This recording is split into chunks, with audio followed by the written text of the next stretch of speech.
Hello everyone, welcome back to my channel. और मैं हूं मधुलिका। कल मैंने एक वीडियो बनाया था जिसमें मैंने इनर वर्क के बारे में बात की थी आप लोगों से कि इनर वर्क करने के लिए कौन कौन सी चीज़ें हैं जो आप लोगों को फॉलो करनी चाहिए, और टिप्स मैंने उनके बताए। पॉइंट टू पॉइंट मैंने आप लोगों के साथ डिस्कस किया था। और फिर मैंने कहा था कि मैं आगे आप लोगों के लिए इसी पॉइंट से related one by one videos बनाऊंगी, ताकि आप उन पॉइंट्स को डीपली अंडरस्टैंड कर सकें और समझ सकें कि उसमें आपको आगे कौन कौन सी चीज़ें हैं जो करनी है और कैसे करनी है मेनली। लेकिन जबकि कुछ लोग ऐसे भी हैं जो जुड़े हैं मुझसे, जो लोग ऑलरेडी इन चीज़ों को करते हैं। तो स्पिरिचुअल प्रैक्टिस में ये सारी चीज़ें आती ही हैं। और ये वीडियो बनाने का जो मेरा मकसद है, सबसे पहले मैंने आप लोगों के साथ एक बात जो है शेयर करना चाहती हूँ कि जब आप इस तरह की स्पिरिचुअल प्रैक्टिस करते हैं, या फिर आप जो इनर वर्क है उसके जो बातें हैं या उनके जो पॉइंट्स हैं उनको धीरे धीरे करके अपनी लाइफ में फॉलो करना शुरू करते हैं, तो जनरली होता ये है कि जब आप ये सब चीज़ें करेंगे ना, तो जो आपके अंदर जो आपके, एक तो सबसे बड़ी बात तो जो कार्मिक होते हैं, जो आपके जो बैड कर्म होते हैं, बुरे कर्म जो आपने पिछले अपने लाइफ में, इसी लाइफ में जो पास्ट में किए होंगे, किसी के साथ बुरा जाने अनजाने में, या फिर आपके जो पिछला जन्म है उसमें आपने पिछले हम कई जन्मों से इस धरती पर आते रहे हैं। और जिस बुक के बारे में मैंने आपको बताया था, जीवात्मा जगत के नियम, अगर आप उस बुक को पढ़ेंगे तो बहुत अच्छी बुक है वो। उस बुक से आपको बहुत जानकारी मिलेगी, बहुत अच्छी जानकारी मिलेगी उस बुक से। तो जब भी आप उस बुक को पढ़ेंगे तब आपको पता चलेगा कि मैं एक्चुअली बात क्या कर रही हूँ, कि हम जो है एक जन्म से नहीं, कई जन्मों से इस धरती पर आते रहे हैं। और तो हमारे जो कर्म होते हैं, जो अकाउंट्स होते हैं, वो भी हमारे इकट्ठा होते रहते हैं, यानी कि हमारा खाता जो है वो खुलता रहता है। तो ये एक समय ऐसा होता है जब आप एंटर करते हैं स्पिरिचुअल प्रैक्टिस के लिए, आते हैं, या फिर कुछ लोग ऐसे हैं जो ऑलरेडी हैं इसमें। तो जब आप आते हैं इस चीज़ में, तो आपको शुरू शुरू में बहुत अच्छा लगता है, बहुत अच्छी अच्छी बातें सुनने के लिए मिलती हैं अवेकनिंग की और स्पिरिचुअल प्रैक्टिस की। और आपको धीरे धीरे करके बहुत ऐसा लगता है जैसे आपको बहुत कूल एंड काम होने लगे हैं। कहाँ आप इतने सारे झंझटों में फंसे हुए थे, कहाँ आप इतनी सारी चीज़ें जो हैं कर रहे थे, गलत सलत कैसे भी अपनी ज़िंदगी को जीना, कुछ भी सोचना, कुछ भी करना, ये सारी चीज़ें जो आप पहले जो आप रूटीन में कर रहे थे, तो जब आप इन सब चीज़ों को फॉलो करते हैं तो आपको ऐसा लगता है कि हम कितनी ख़राब ज़िंदगी जी रहे थे और अब ये ज़िंदगी कितनी अच्छी है। ये सारी चीज़ें तो आपको आपकी लाइफ के अंदर आएंगी ही। बट इसके अलावा होता क्या है कि जब आप इन सब चीज़ों को फॉलो करते हैं, तो जो आपके डीप डाउन में जो कर्मास हैं, जो आपके बहुत ख़राब ऐसे इमोशंस हैं, या फिर आपके बहुत ऐसी जैसे कहते हैं ना, यादों में, बहुत पुरानी यादों में जो चीज़ें होती हैं, फिर वो चीज़ें जब आप मेडिटेशन करते हैं, जब आप डीप मेडिटेशन करते हैं, जब आप अपने अंदर की आत्मा से, क्योंकि आत्मा तो एक ही होती है, हर बार जन्म लेते हैं तो सिर्फ शरीर बदलता है। तो जब हम अपनी उस आत्मा से कनेक्ट होते हैं, तो जितने भी आपकी सैड इमोशंस होते हैं, डीप डाउन जो इमोशंस होते हैं, वो धीरे धीरे करके फ्लोट होते हैं, ऊपर आने लगते हैं। और जब वो आने लगते हैं तो अचानक से क्या होता है, आप अच्छे खासा आप मेडिटेशन कर रहे होते हैं। जैसे मुझसे पहले किसी ने कमेंट किया था कि मैं 20-25 दिन से मेडिटेशन कर रही थी, और अचानक से मेरा मेडिटेशन करने से बिल्कुल ही मन हट गया और मैं नहीं कर पाई। तो होता ही यही है, जब आप मेडिटेशन करते रहते हैं, आप अपनी आत्मा से कनेक्ट होते हैं, तो कुछ सैडनेस ऊपर आती है जो फ्लोट करती है। आपको नहीं पता चलता कि उसका रीज़न क्या है, वो कहाँ से आई, क्यों आई, लेकिन वो होती ही आप ही की है।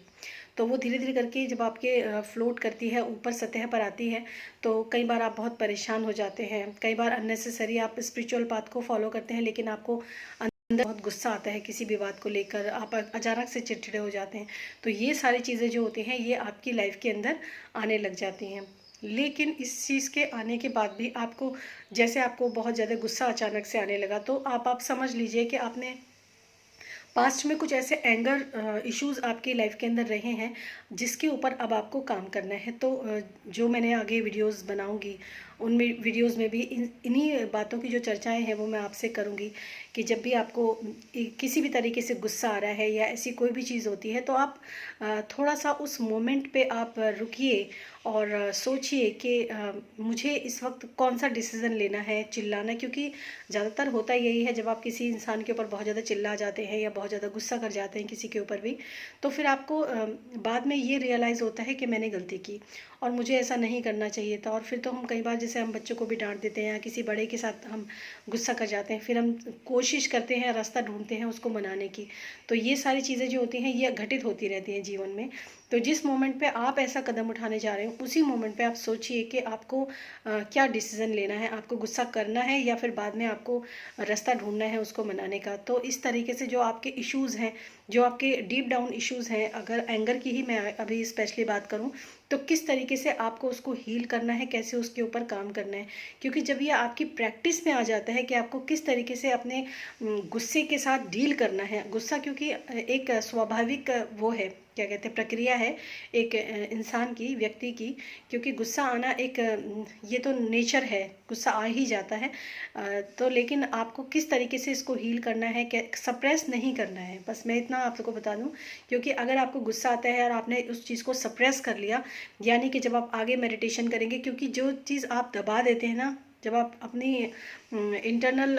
सोल से कनेक्ट होते हैं तो वो चीज़ फिर उभर के आती है। तो बजाय उसके कि आप उसको दबाएं, आप उसके ऊपर काम करें, आप उसको सोचें समझें कि गुस्सा क्यों मैं करूं, मेरे को गुस्सा क्यों करना है, या फिर जिन बातों पर मुझे गुस्सा आता है, जिस इंसान के ऊपर मुझे गुस्सा आता है, क्यों ना मैं आज उससे बैठ के उससे दिल की बात करूं और क्यों ना हम एक सोल्यूशन निकालें कि हमें किस बात पर गुस्सा आता है और हमें उस काम को नहीं करना चाहिए। या सबके अलग अलग सर्कमस्टांसेस होते हैं, तो कहीं ना कहीं कोई रास्ता ज़रूर होता है जिससे आप अपने इश्यूज़ को हील कर सकें, जिससे उस सिचुएशन में जब आपको गुस्सा आता है उस सिचुएशन पे आप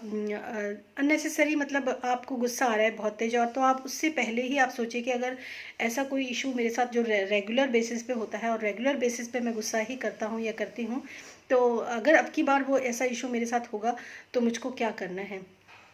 इस तरह की नॉलेज जो है वो मैं आपको देने के लिए ये वीडियो बनाया है। क्योंकि होगा यही, जब आप इंटरनल वर्क करेंगे, जब आप इनर वर्क अपना करना शुरू करेंगे, तो कुछ ऐसी चीज़ें, कुछ ऐसे इमोशंस आपके उभर कर आएंगे, कुछ ऐसे कार्मिक अकाउंट्स आपके सामने आएंगे जिसको आपको फिनिश करना है, जिसके साथ आपको डील करना है, आपको टैकल करना है। और एक चीज़ हमेशा याद रखिए कि एंजल्स, आपके जो गाइड एंजल्स होते हैं, आपके जो एंसेस्टर्स होते हैं, आपके जो मास्टर्स होते हैं, जो गुरु होते हैं, जो आपके एग्जिस्ट नहीं करते हैं ह्यूमन बॉडी में, लेकिन वो लोग आपके साथ होते हैं हमेशा आपको गाइड करने के लिए। तो हमेशा अपनी इंट्यूशंस जो हैं, इंट्यूशंस और इंट्यूशंस में भी मैं आप एक अलग से वीडियो बनाऊंगी कि हम जब हमें कोई भी किसी भी तरह की इंट्यूशन होती है या फिर हमें कुछ ऐसा ही काल्पनिक आभास होता है किसी भी चीज़ का कि वो इंट्यूशन सही भी है या फिर इल्यूजन है, आपका सोच है आपकी, तो इन दोनों चीज़ों में बेसिक डिफरेंस क्या होता है। क्योंकि हम ये जानते हैं कि जब इंसान इनर वर्क करता है, जब स्पिरिचुअल प्रैक्टिस करता है, तो उसको इंट्यूशंस होने लगती हैं, काफ़ी सारी इंट्यूशंस जो है वो सही होती हैं, लेकिन क्या वो इंट्यूशन है या वो इल्यूजन है, इन दोनों में क्या फ़र्क होता है और किस तरीके से इसको देखना चाहिए, किस तरह से इसको डील करना चाहिए,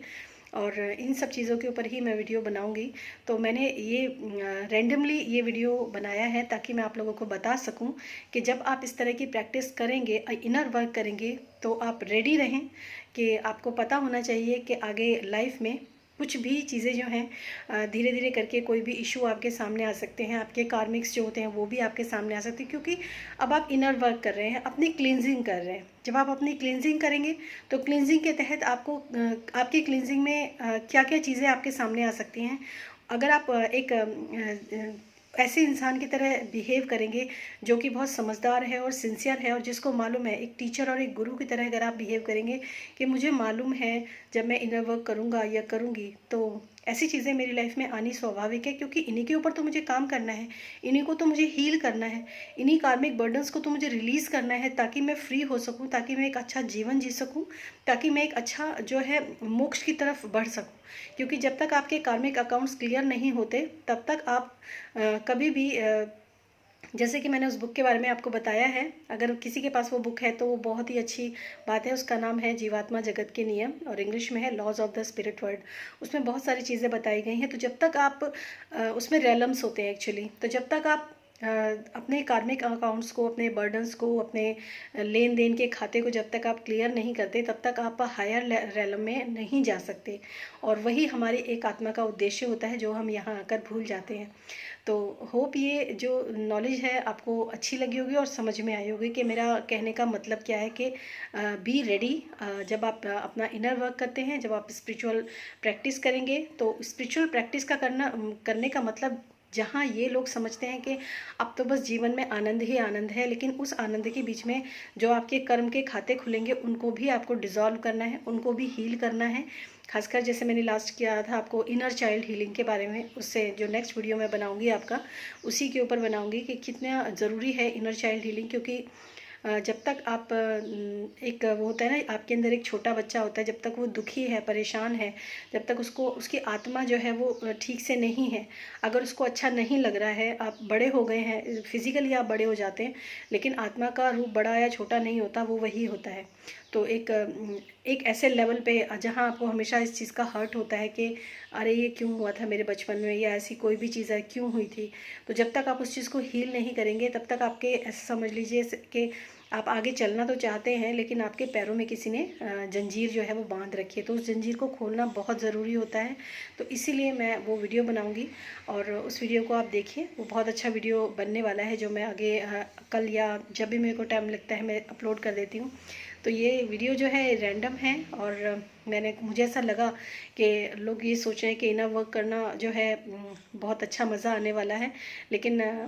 हो सकता है आपको जैसे जैसे आपके कर्मा जो है वो डिज़ोल्व होने लग जाएंगे, या हो सकता है आपके अकाउंट्स में इतने कर्मा हो ही ना, आप सिर्फ आप मोक्ष की तरफ ही बढ़ रहे हों। तो आपके लिए ये बहुत ही अच्छी एक गुड की है, एक बहुत ही अच्छी चाबी है आपके लिए डिवाइन की तरफ से। तो उम्मीद है आपको ये वीडियो पसंद आया होगा। तो फिर मिलूंगी मैं नेक्स्ट वीडियो में। तब तक के लिए सब लोग स्वस्थ रहिए, मस्त रहिए, अपने घर में सेफ रहिए। और ये बहुत अच्छा समय है स्पिरिचुअल प्रैक्टिस का, तो हम लोग स्पिरिचुअल प्रैक्टिस करेंगे। तब तक के लिए नमस्कार।